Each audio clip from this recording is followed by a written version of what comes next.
एक 19 साल की लड़की और उसकी दो बहनें थी। एक 6 साल की और एक 7 साल की। वो दोनों बहनों से बहुत प्यार करती थी।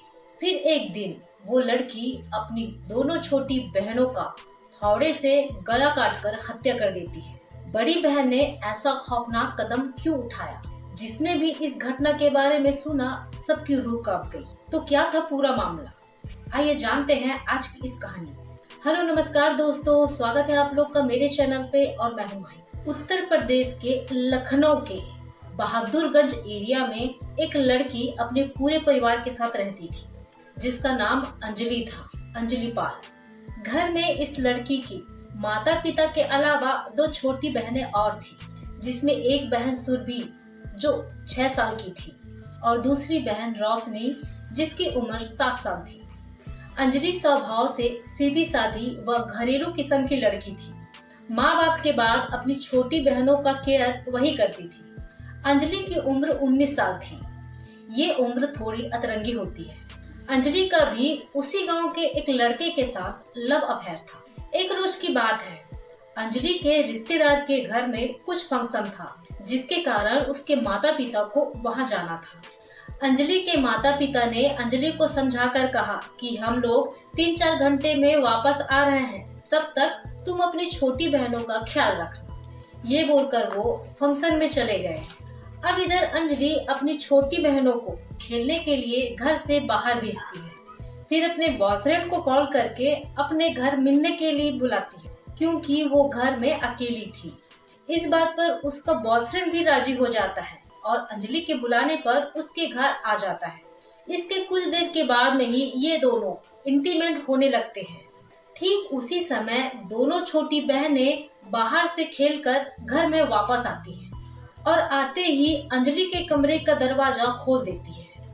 ये दोनों छोटी बहनें अंजलि को आपत्तिजनक हालत में उसके बॉयफ्रेंड के साथ देख लेती है। ये देखकर अंजलि डर जाती है। अंजलि को लगा कि उनकी ये छोटी बहनें उनका ये राज उसके माता पिता को बता देंगी। ये सोचकर अंजलि अपने बॉयफ्रेंड के साथ मिलकर अपनी दोनों छोटे बहनों के ऊपर फावड़े से हमला कर देती है और उसी फावड़े से दोनों का गला काटकर उन दोनों को मौत के घाट उतार देती है। अब दोनों की हत्या करने के बाद में खून से सने फावड़े को धोकर साफ करती है। उसके बाद अपने बॉयफ्रेंड को घर से बाहर जाने को कहती है। अपने बॉयफ्रेंड के घर से जाने के बाद में खून से सने अपने कपड़े को भी धोकर साफ करती है। उसके कुछ देर के बाद में ही उसके माता पिता फंक्शन से वापस घर लौट कर आते हैं और अपनी बेटियों की ऐसी हालत देखकर उनकी भी हालत खराब हो जाती है, क्योंकि उनकी दोनों छोटी बेटियां मर चुकी थी और उसकी बड़ी बेटी का रो रो के हालत खराब हो चुकी थी।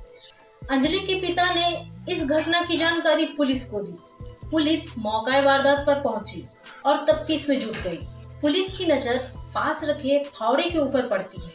फावड़े को देखकर पुलिस को शक होता है कि इस फावड़े को अभी धोकर सुखाया गया है। इस पर पुलिस अंजलि के माता पिता से पूछताछ करती है और साथ ही आसपास के लोगों से भी पूछताछ करती है।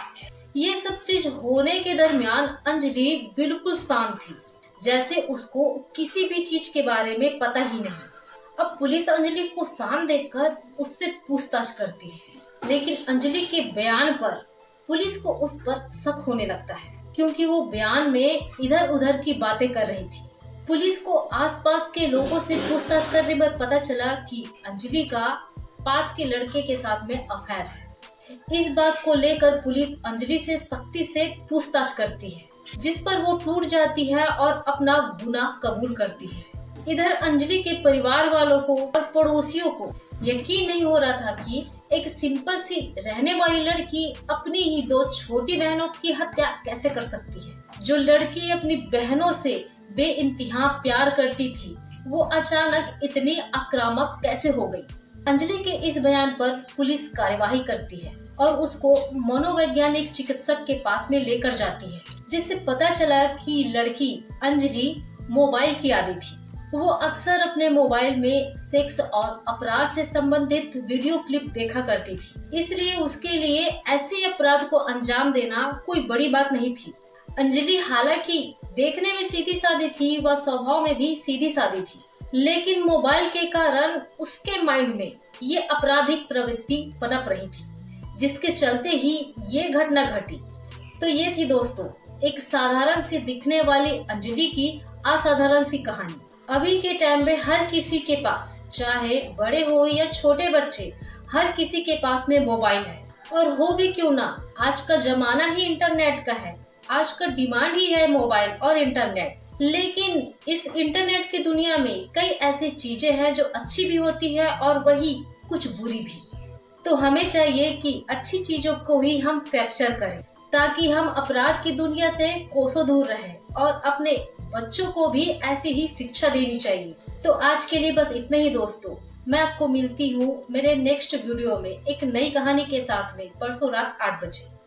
तब तक के लिए इजाजत दें। जय हिंद।